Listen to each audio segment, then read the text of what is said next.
Bismillahirrahmanirrahim. Əqaid dərsindəydik.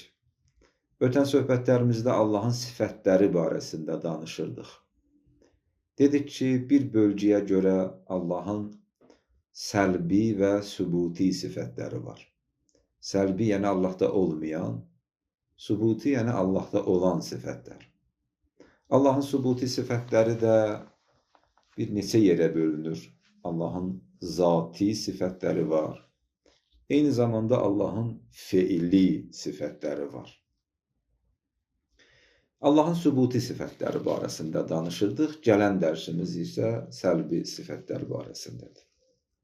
Bugünkü bəhsimiz bundan əvvəlki söhbətlərimizdə bəzi Allahın sifətlərinə toxunuldu. Bugünkü bəhsimiz Allahın qüdrət sifəti və eyni zamanda dirilik və qəyyumluq sifəti və həmçinin dərsin sonunda qısa olaraq bir neçə sifətinə qısa bir-iki cümlə çərçivəsində toxunmaq istəyirəm. Amma ilk olaraq qüdrət sifətinə gəlincə. Baxın, əziz dostlar, mütləq varlıq nəhayətsiz qüdrətə sahibdir. Varlıq aləmi bütün əzəməti ilə və bütün əsrarəngiz və gözoxsayan və füsunkarlığı ilə, əzəmətli səmaları ilə, kəhkəşanları ilə, planetləri ilə, okeanları ilə, dənizləri ilə, dağları ilə yanaşı Allahın qüdrət nişanəsidir. Bütün bu saydıqlarım və saymadıqlarım Allahın qüdrət və güc göstəriciləridir. Allah Teala hər nəyə qadirdir və onun qüdrəti qadir olduğu əşyalar üzərində də bərabərdir. Belə deyil ki, bəzi işlər Allaha ağırdır, bəziləri məsələn daha yüngüldür. Xeyr. Quran-ı Kərim buyurur: Təbarəkəlləzi biyədihil mulk və huvə alə kulli şeyin qədir. Təbarəkə, yəni bərəkətlidir və Allahın o sabit dövləti də və mülkü də və hökmranlığı da Allahın əlindədir. Və huvə alə kulli şeyin qədir və Allah hər bir şeyə qadirdir. Ələ kulli şeyin. Diqqət edin, kulli şey, yəni kulli şey. Digər bir ayədə buyurur: Lillahi mulkus semavati vel ard. Səmaların və yerin hakimiyyəti Allaha məxsusdur və ma fihinnə. Və səmalarda və yerdə hər nə varsa, hamısının hakimiyyəti, hökmdarlığı Allaha məxsusdur və huvə alə kulli şeyin qədir. Və o hər bir şeyə qadirdir. Başqa bir ayədə buyurur: Fəla uqsimu bi rabbil məşariq vəl məğarib inna ləqadirun. Allah öz dilindən deyir. And olsun məşriqlərin və məğriblərin Rəbbinə, gün batanların və gün çıxanların Rəbbinə. Biz əlbəttə ki, qadirik. Bir çox ayələr var ki, Allahın Quran-ı Kərimdə qüdrətini bəyan eləyir və qüdrətinin sonsuz olduğunu, qüdrətinin heç bir sərhəd tanımadığını bəyan edir həmin ayələr. Bu mənada ki, Allah hər nəyə iradə eləsə, istəsə və ona ol desə, o olur və bu da Allahın qüdrəti deməkdir. Əli əleyhissalamdan hədis var, Allahın qüdrətinin əşyalar üzərində bərabər olması barəsində. Baxın, dedik, əşyalar üzərində də bərabərdir. Yəni, Allah Teala üçün, belə deyək, ən o bizim gözümüzə çox böyük və mürəkkəb görünən o planetləri yaratmaqla ən kiçik varlıqları və həşəratları yaratmaq arasında heç bir fərq yoxdur. Allah üçün eynidir. Əmirül Müminin buyurur: Vəməl cəlil vəllətif. Yaradılışda onun qüdrəti qarşısında aşkarla gizli eynidir. Belə deyil ki, gizlini yaratmaq daha çətin olsun. Vəl-thəqilu vəl-xəfif. Və ağırla yüngül eynidir. Vel xafifu vel qavi vel daif fi xalqihi illa seva. İstər güclü ola, ağır ola, yüngül ola, zəif ola, bunların hamısı yaradılış baxımından Allahın qüdrəti eyni, bərabər şəkildə onlara aid olur. İmam Sadiq əleyhissalam buyurur, deyir, Həzrəti Musa o Tur-i Sinaya gedəndə Allahdan sual elədi. Dedi, Xudaya, sənin xəzinələrin nişanəsi nədir? Mənə o xəzinələri göstər. Allah buyurdu ki, mənim xəzinələrim budur ki, mən istədiyimə ol deyəndə o olur. Belə deyil ki, mən qabaqcadan yaratmışam, doldurmuşam ambarlara ki, əlimin altında hər nə olsun. Yox, mənim xəzinələrim elə mənim qüdrətimdir. Mənim o gücüm və qüdrətimdir. Hər nəyə mən ol desəm, olur. Elə bu da mənim xəzinəm deməkdir. Allahın tükənməz qüdrəti. Əla kulli şeyin qədir. Hər nəyə qadirdir. Heç vaxt zərrə qədər şək etməyək ki, görəsən, Allah bunu eləyə bilər, əlindən gələr. Xeyr, Allah qadirdir və qadiri mütləqdir. Bəzən görsən, o qərəzli şəkildə deyim, ya indi şübhədən deyim, müəyyən qeyri-məntiqi sual verirlər Allahın qüdrəti barəsində. Yəni ki, siz də eşitmişsiniz. Bundan əvvəl bəzi dərslərimizdə də bu suallar səsləndirilib. Məsələn, deyirlər ki, Allah elə bir varlıq yarada bilərmi ki, demişsiniz Allah hər nəyə qadirdir və əlindən hər nə gəlir, bacarmadığı və əlindən gəlmədiyi iş yoxdur. Allah elə bir varlıq yarada bilərmi ki, özünə bənzəsin? Sözə bax, suala bax. Sualdan bəllidir ki, sual ziddiyyətli sualdır, qeyri-məntiqi sualdır. Bu və buna bənzər suallar ki var, məsələn deyirlər ki, Allah Teala külli dünyanı böyüklüyü ilə yanaşı bir balaca yumurtanın içərisində yerləşdirə bilərmi? Amma dünya kiçilməsin, yumurta da böyüməsin. Dünya öz ölçüsündə qalmaq şərti ilə olacaq yumurtanın içərisində. Dediyim kimi, bu çaşdırıcı suallardır. Məsələn, əgər mən desəm ki, Allahın yox, yarada bilməz, özünə bənzərin, onda Allahın qüdrəti sual altına gedir. Deyəcək, və demirdiniz, hər nəyə qadirdir. Yox, desəm ki, yarada bilər, özünə bənzərin. Özünə bənzər olsa, onda Allaha şərik qoşmuş oluruq da, onda Allahın təvhidi sual altına gedir. Tək Allah olmur, iki Allah olur. Burada da həmçinin, əgər desəm ki, yox, mümkün deyil, Allahın qüdrəti sual altına gedir. Bunlar çaşdırıcı suallardır. Əslində sual deyil. Mən bir cümlə deyiləm, bu kimi suallarda cavab olaraq biz bu ifadəni işlətməyək ki, yox, Allah eləyə bilməz. Yumurtanın içərisində dünyanı yerləşdirə bilməz. Özü kimi bir varlığı yarada bilməz. Yəni, cavab ifadəsi Allahın qüdrətinə hesablanmış, onun qüdrətini zəiflədəcək, qüdrətini sual altına aparacaq ifadələr olmasın. Orada cavab bundan ibarətdir ki, bu iş olan deyil. Bu işin özündə problem var. İşin özü qeyri-mümkün işdir. Reallıqda qeyri-mümkündür. Gerçəklikdə qeyri-mümkündür. Əqli və məntiqi cəhətdən qeyri-mümkündür. Məsələn, baxın, sualın özü paradoksaldır, ziddiyyətlidir. Necə ziddiyyətlidir? Sual verir ki, Allah öz bənzərini yarada bilərmi? Cavab bundan ibarətdir ki, sual verən deyir ki, yarada bilərmi? Yarada bilərsə demək o olacaq Allahın yaratdığı, olacaq Allahın məxluqu. Amma Allahın öz bənzəri nədir? Allahın öz bənzəri gərək xaliq ola, məxluq ki deyil.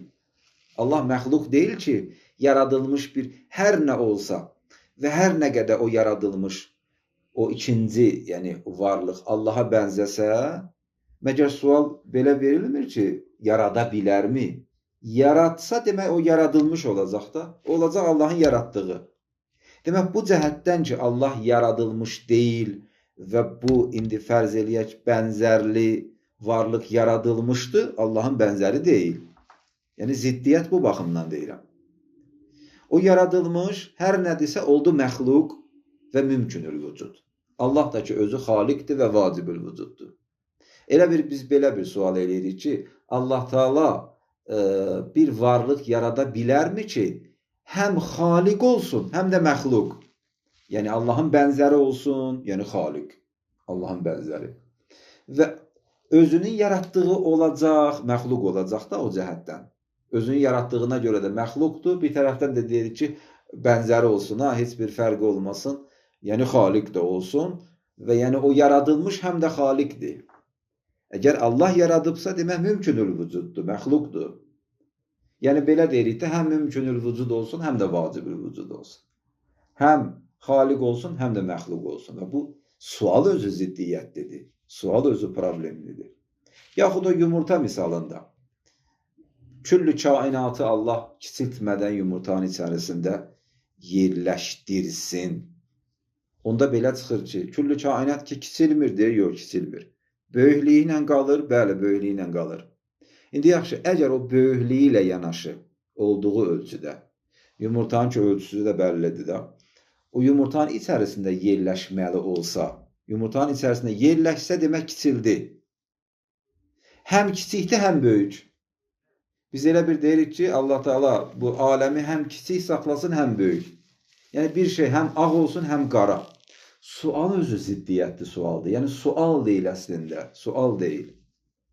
Əli əleyhissalamdan bu yumurta sualını soruşdular. Həzrət dedi ki, İnnəllahə təbarəkə və təala la yunsəbu iləl əciz. Allaha acizlik nisbət verilməz. Heç vaxt belə deməyin ki, Allah eləyənməz. Yəni bu mümkün deyil. Allah eləyənməz. Bəli, mümkün deyil. Amma deməyin Allah eləyənməz. Əlləzi səəltəni la yakun. Bu sual ki eləmirsən, bu sual olan iş deyil. İşin özündə problem var. İmam Rıza əleyhissalamdan həmin sualı soruşdular ki, kainatı Allah yumurtanın içərisində yerləşdirə bilər ya yox. İmam Rıza bir fərqli cavab verdi. Görünür o qarşı tərəfin o çıxarın nəzərə alaraq qane edici bir cavab verdi. Bəlkə də təhlili, elmi cavab verseydi, o qarşı tərəf onu başa düşməzdi. İmam buyurdu ki, Allah Teala küllü kainatı nəinki yumurta həcmində olan bir əşyanın içərisində, elə yumurtadan kiçiyin də içərisində yerləşdirib. Məgər sən bu kiçik gözlərinlə dünyanı görmürsən. Bu həmin dünya böyüklüyü ilə, genişliyi ilə və vüsəti ilə sənin gözlərindədir. Gözlərin yumurtadan da balacadır. Allah bu işi görüb da. Bu da İmam Rıza əleyhissalamın özünə məxsus bir ayrı baxış bucağından olan qane edici cavabı idi. Çünki sual dediyim kimi də, yəni qeyri-məntiqi sualdır və problemli sualdır. Nöqsan qayıdır sualın özünə və işin qeyri-mümkünlüyünə, əks təqdirdə Allahın qüdrəti tükənməzdir. Əla kulli şeyin qədir. Qüdrət sahibidir və yenilməz və tükənməz və mütləq qüdrət sahibi. Allah Teala həy və qəyyumdur. Biraz da Allahın həy, ya həyyu, ya qəyyum. Həy yəni diridir. Qəyyum yəni qaim bezatdır. Qaim bezat yəni öz zatına dayanıqlıdır. Başqa varlıqlar Allahın zatına dayanıqlıdır. Heç bir varlıq öz zatına dayanıqlı deyil. Allaha söykənib da, varlığı Allahdandır. Allahın varlığı öz zatına dayanıqlıdır. Qaim bezat. Başqasına dayanıqlı deyil. Buna deyirlər qəyyum, qaimdir, sabitdir. Eyni zamanda qəyyum sözünün izahında deyiblər qəyyum elə bir sifətdir ki, digər başqa feili sifətlər də ona qayıdır. Yəni qəyyumluğuna görə də rəzzaqdır, aləmi idarə eləyəndir, ruzi verəndir, övlad verəndir, ölüm onun əlindədir, dirim onun əlindədir. Onlar hamısı onun o qəyyumluğundan irəli gəlir, qayıdır. Qəyyumluğuna qayıdır. Demək, həy, diri və qəyyum. Allahın diriliyi, yəni o həy olması, başqa varlıqların həy olmağı ilə də fərqlidir. Bu mənada ki, digər varlıqların həyatı, həy yəni həyat sahibi. Başqalarının həyatı əvvəla məhduddur və müvəqqətidir. Allahın həyatında xeyr. Bu məhdudiyyət yoxdur. Allahın həyatı sonradan ona verilməyib. digərlərinə həyat verilir. Həyat onun zati sifətidir, onun zatından qaynaqlanır. Müvəqqəti deyil.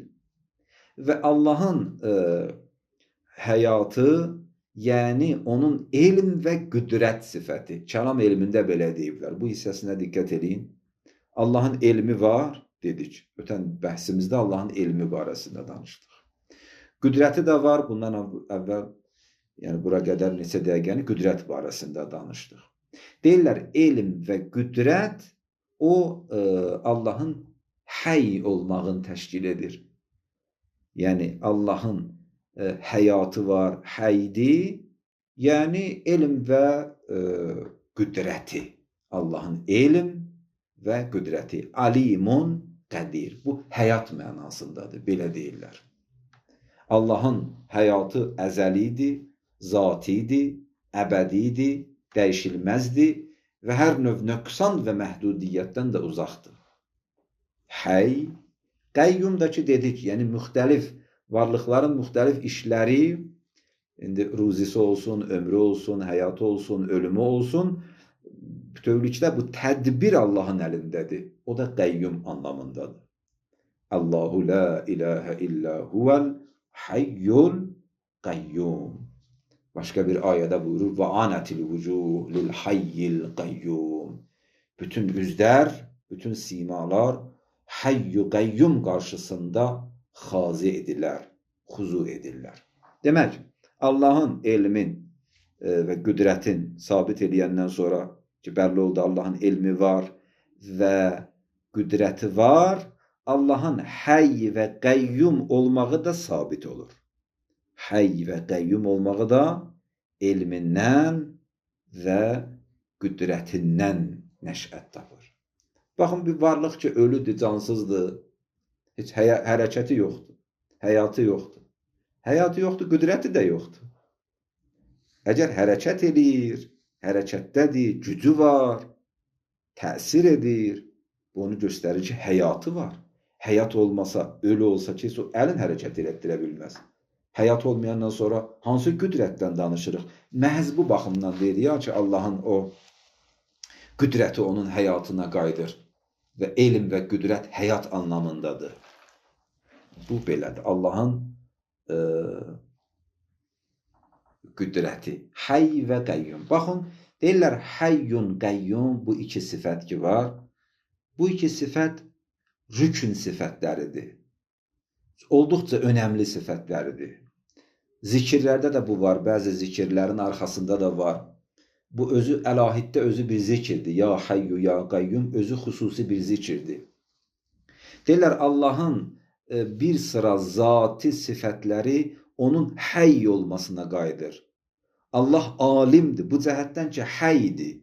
Əgər həyatı olmasaydı, elmi də olmazdı. Əgər həyatı olmasaydı, qüdrəti də olmazdı. Onun qüdrəti, onun elmi həyatına qayıdır. Allahın həyatı bizim həyatımız anlamında deyil ki, müvəqqəti və sonradan verilmə bir məhdud bir həyatdır.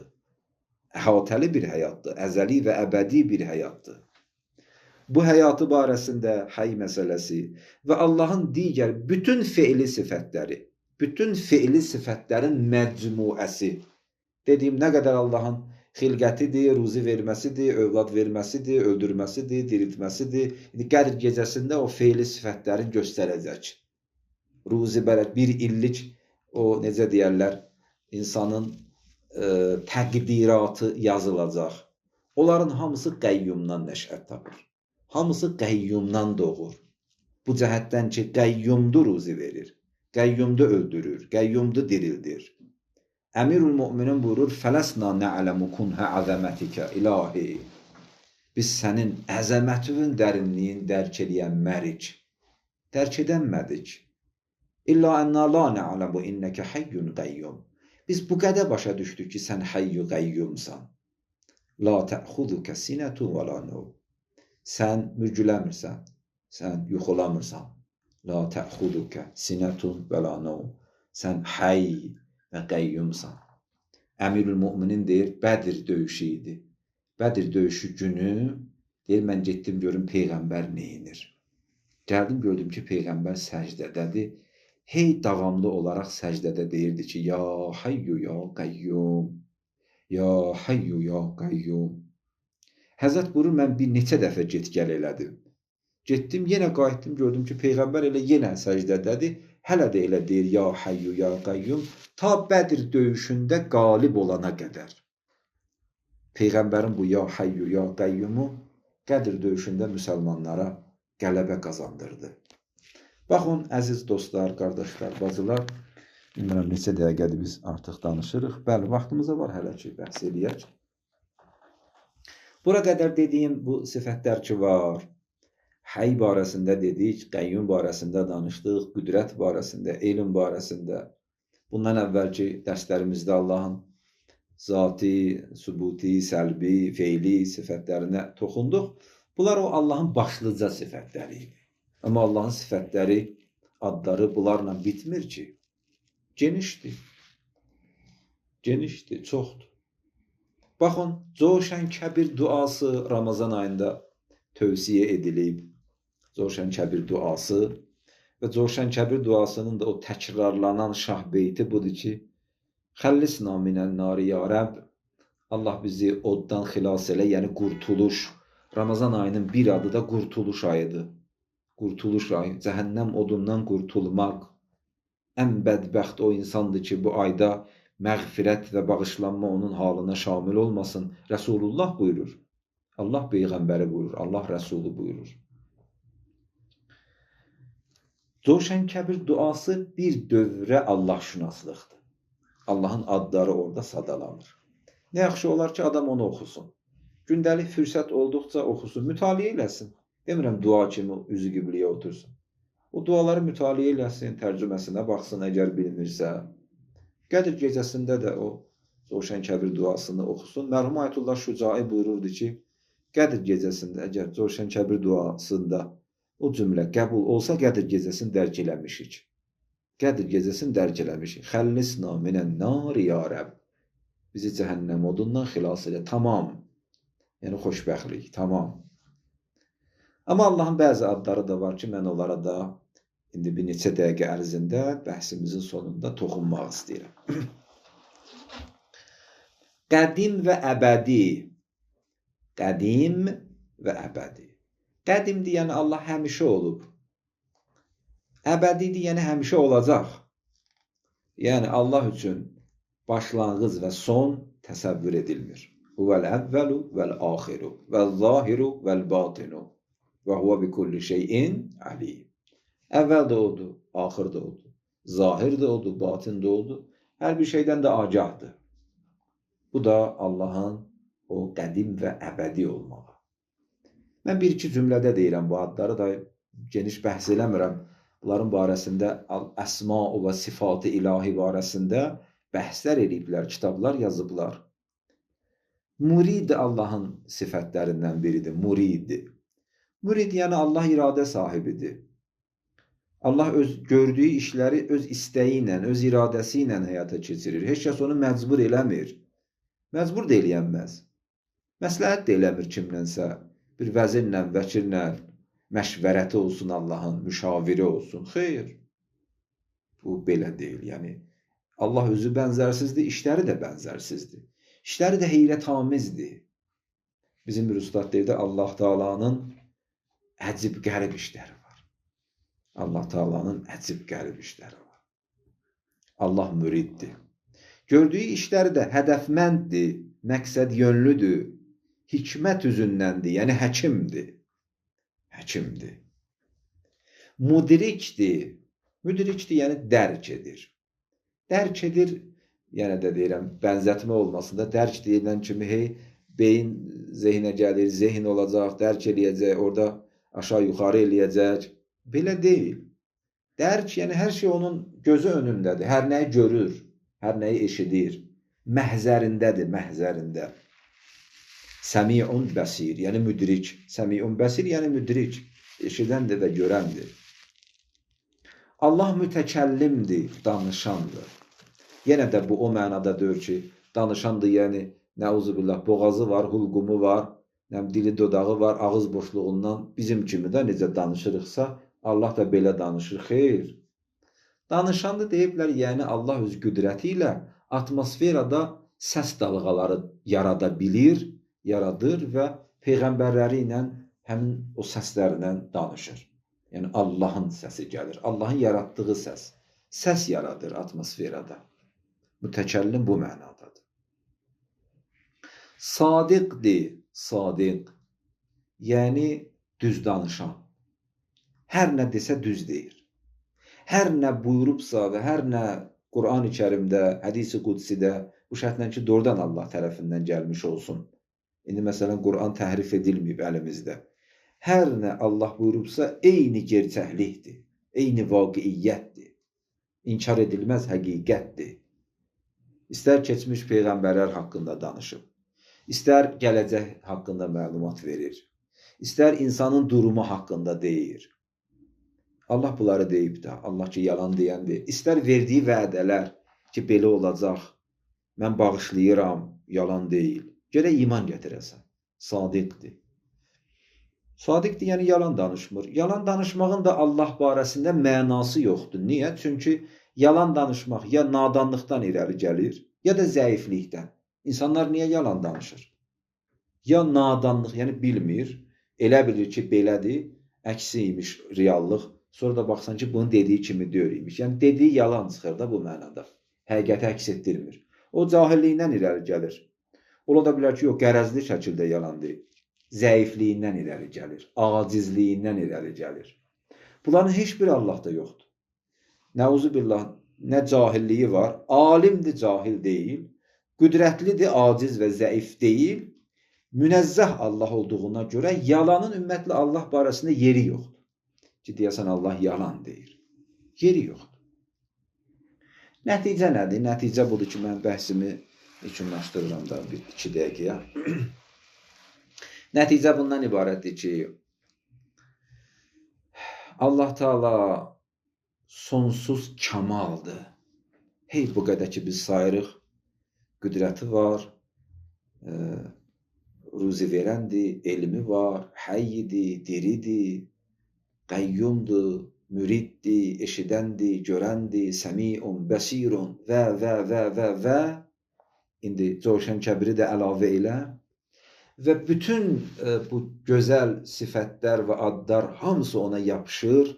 Hamısı Allahda var, ali dərəcədə. Yəni, mütləq kamal. Allah əgər biz istəsək, hər bir nöqsanlıqdan, hər bir eyibdən, hər bir zəiflikdən, hər bir məhdudiyyətdən uzaq, mütləq kamal və onun müqəddəs zatı, zat-ı əqdəsinə heç bir nöqsanlığın yolu belə yoxdur. Yolu belə yoxdur. Belə olan surətdəki mütləq kamaldır. Biz Allahın zatını tanıya bilmədiyimiz kimi, Allahın sifətlərində biz olduğu kimi tanıyanmarıq və buradadır ki, biz öz acizliyimizə etiraf etməliyik. Ədəblə öz acizliyimizə etiraf etməliyik ki, Allah ma ərəftullaha haqqə mərifəti, Peyğəmbər buyurur, biz Allahı haqqı mərifət, yəni layiqincə tanıyanmadıq. Ma əbəttəllaha haqqə ibadəti, layiqincə tanıya bilmədiyimizə görə, layiqincə ibadətini də eləyənmədik. Sabah duasında var ki, ilahi, kimdir ki, sənin əzəmətini tanıdı, amma səndən qorxmadı? Ola bilər ki, bir insan Allahın əzəmətini dərk eləyə, amma onun qəlbində xuzu olmaya, onun qəlbində xəşiyyət və ilahi xovf yaranmaya, Allahdan qorxmaya. Ola bilərmi ki, bir insan Allahın rəhmətini dərk eləyə, ola bilərmi ki, bir insan Allahın o insanlara olan məhəbbətin, gözəlliyin dərk eləyə, kəmalatın dərk eləyə, amma Allahı sevməyə. Rəhmətin dərk eləyə, amma Allaha ümid bəsləməyə. Allahı tanımaq birbaşa bizim o ruhi, Allahla münasibətdə olan ruhi durumumuzla əlaqəlidir, birbaşa. Əgər qüdrətini tanısaq, tir-tir əsərik, acizlik. Öz acizliyimizi daha çox hiss edərik. Beləliklə daha çox gedərik, daha çox yapışarıq. fəqirliyimizi göstərərik, daha çox istəyərik. Və bu da bizim inkişafımız deməkdir. Bilsək ki, hər nə onun əlindədir, başqa yerə getməliyik. Ayrı qapıları döyülməsini mənasız bilərik. Mənanı orada axtararıq. Rəhmətin dərk eləsək, bizdə ümid yaranar. Əzəmətin və heybətin dərk eləsək, bizdə qorxu yaranar. Ruzi verməsin dərk eləsək, bizdə rahatlıq və ruzi baxımından arxayınlıq yaranar. Özümüzə Əbdurrəzzaq görərik. Biz ruzi verənin bəndəsiyik. Biz ruzi verənin bəndəsiyik. İndi Allah Teala deyirik ki, məsələn, tələbələr İmam Zamanın tələbələridir. Məsələn, ruhanilər ki var, hozələrdə dərs oxuyurlar, tələbə dərsləri deyirlər, İmam Zaman sərbazlardır da, bunlar İmam Zaman əskərləridir. Olan kimliyi budur. İmam Zaman onlara ruzi verir. Eybi yoxdur, bu sözün Allahın o rəzzaqlığı ilə də ziddiyyəti yoxdur. İmam Zaman əli ilə verir də Allah. Baxın, çox adam ruzi dərdi çəkir, özünə dərd edir. Görəsən necə olacaq, nətər olacaq. Uşağın cehisi var, toyu var, vay var və s. Az adam tapmaq olar ki, ruzi cəhətdən arxayındır. Çalışır, zəhmət çəkir. Nəinki arxayın yatıb ki, Allah yetirəcək. Yox, zəhməti var, amma dərd eləmir onun özünə. Peyğəmbər buyurur, ruzi baxımından uşaqlar kimi olun. Görmürsən, uşaq dərd eləsin, az yaşlı uşaq ruzini, pulu dərd eləsin özünə, qəm qüssə eləsin, gecə səhərə kimi yatanmasın ki, mənim dədəmin borcu var. Yox, elə bugün Allah yetirib, o yediyi yeyir uşaq, qalanın heç sabaha da saxlamır, ki, sabah görəsən nə yiyəcəm. Heç sabaha da saxlamır. Yediyi yeyir, yemədiyi də məsələn, başqalarına verir ya belə. Peyğəmbər buyurur, uşaqlardan mənə xoşum gəlir, uşaqlar kimi olun. O arxayındır atasına. Niyə dərd çəkmir? Arxayındır atasına. Atası pulun verəcək, geyimin alacaq, yeməyin alacaq, anası bişirəcək. Ata-anasına, valideynlərinə. Rəbbüzə belə ümidiniz olsun, Rəbbüzə belə arxayın olun. Qədir gecələrində ruzilər bölüşdürülür. Ruzi sənin adına yazılır, amma nəinki cibuva verilir. Yox, hesabıva tökülür.